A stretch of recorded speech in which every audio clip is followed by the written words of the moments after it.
आप सभी को मेरी तरफ से जय माता दी। भारतवर्ष में 100 से भी अधिक भाषाएं बोली जाती हैं।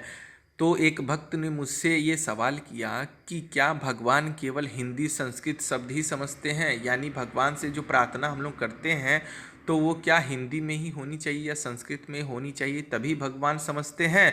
ये सवाल उस भक्त के मन में तब आया जब वो जो है जंगली क्षेत्र में गया। वहाँ के आदिवासी भी जब भगवान का पूजा ध्यान आरती इत्यादि करते हुए जब इस भक्त ने उन्हें देखा, तब इसके मन में सवाल आया कि ये तो अपनी भाषाओं में बात कर रहे हैं, भगवान की आरती कर रहे हैं, पाठ कर रहे हैं, जो इसके समझ के बाहर था। तो इसके मन में ये प्रश्न उठने लगा कि ये किस भाषा में भगवान की पूजा पाठ कर रहे हैं, क्योंकि इसे तो उस भाषा का ज्ञान नहीं था, ये तो समझ नहीं पाया।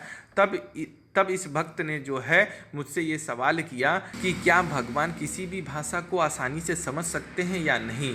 तो मैंने उस भक्त की शंका मिटाते हुए इस बात की जानकारी दे दी, भारत में तो क्या पूरे संसार में जो भी भाषाएं बोली जाती हैं, लिखी जाती हैं, वो सारी भाषाएं भगवान को, परमात्मा को, संसार के सभी देवी देवताओं को भली भांति मालूम होती है। ऐसी कोई सी भी भाषा नहीं है जो भगवान को नहीं आती हो, चाहे वो ना जानते हो। तो मैं आप सभी को बता दूं कि चाहे भगवान की भक्ति करने वाला भक्त भले ही वो राक्षस हो, वो जंगली हो, चाहे वो भक्त हो, चाहे वो धनी हो, चाहे वो निर्धन हो, लेकिन भगवान उनकी प्रार्थना को सुनते हैं। चाहे वो जो भी भाषा बोलता हो, उसे जो भी भाषा का ज्ञान हो, लेकिन वो उनकी भावनाओं को भली भांति समझ जाते हैं। आपने कई बार कोई प्रसिद्ध मंदिर गए होंगे जहाँ अत्यधिक भीड़ लगी होगी, जहाँ आपको दर्शन भी सही से नहीं हो पाते होंगे, लेकिन क्या आपकी प्रार्थना भगवान ने नहीं सुनी? सुनी है, और वो पूरी भी हुई है। तभी आप लोग जो है दोबारा उस मंदिर दर्शन करने के लिए गए हैं। भगवान को आपके हृदय में बसे हुए हर सवालों का जवाब मालूम है।